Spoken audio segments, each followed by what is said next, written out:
যে যন্ত্রটা একসময় ইলেকট্রিক মোটরের ভেতরে ত্রুটি খুঁজে বের করত, সেই গ্রেলারটা বহু বছর পর আমার হাতে আসে সম্পূর্ণ মরিচা ধরা অবস্থায়। বাইরের ধাতব খোলসে ধুলোর আস্তরণ, গায়ে ফ্যাকাশে রং, লেটারিং এমনভাবে মুছে গেছে যে প্রথম দেখায় বোঝা যাচ্ছিল না এটা কি। ভেতরের স্ক্রুগুলো জং ধরে শক্ত হয়ে আছে, কিছু অংশ পুরোপুরি হারিয়ে গেছে, যেন যন্ত্রটা এক সময়ের কাজ শেষ করে চুপচাপ থেকে গেছে একটা কোণে। কিন্তু যতক্ষণ তার ভেতরের কয়েল ঠিক আছে ততক্ষণ জানতাম এটা আবার নতুন করে গড়ে তোলা সম্ভব। শুরু করি পুরো যন্ত্রটা ধাপে ধাপে খুলে ফেলা দিয়ে। স্ক্রুগুলো আলতো করে এক এক করে খুলে রাখি যাতে গঠন ঠিক থাকে। Brush, screwdriver, sandpaper দিয়ে আস্তে আস্তে মরিচাগুলো সরাই। ভেতরের কয়েলগুলোর গঠন দেখে বোঝা যায় এই যন্ত্রটা একসময় অনেকগুলো আর্মেচার টেস্ট করেছে। এটা এমন এক পদ্ধতিতে তৈরি যেখানে কয়েলের মধ্যে বিদ্যুৎ চালিয়ে মোটরের আর্মেচার অংশ শর্ট সার্কিট হয়েছে কিনা তা বোঝা যায় ছোট একটা ধাতব ব্লেডের মাধ্যমে।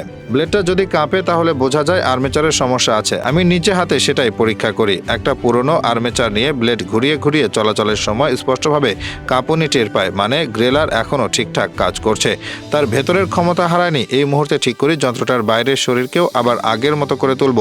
স্ক্রুগুলো পালিশ করে হারানো অংশগুলো নিজ হাতে বানিয়ে নিই। লেটারিং মুছে যাওয়া জায়গাগুলোতে নিজ হাতে লেখা ফুটিয়ে তুলি। কোথাও নতুন রাবার প্যাড লাগাই, কোথাও তার সংযোগে নতুন করে ইনসুলেশন দিই। শেষ ধাপে সব অংশ আবার এক এক করে জোড়া লাগায়। ধাতব ফ্রেম পরিষ্কার করে পেইন্টের কাজ না করলেও একটা চকচকে ধাতব পালিশে এনে দেই, যেন যন্ত্রটা তার পুরনো রূপে ফিরে আসে। বিদ্যুৎ সংযোগ দিয়ে আবার চালু করি। ব্লেড ঘোরাই, কাপে ঠিক আগের মতোই।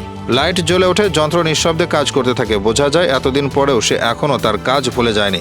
এই কাজের ভেতর দিয়ে বুঝেছি একটা যন্ত্র যদি বানানো হয় ঠিকভাবে, যত পুরনোই হোক, যতটুকু যত্ন পায় ততটুকু জীবন ফিরে পায়। এই গ্রিলারটা সেটা প্রমাণ করলো।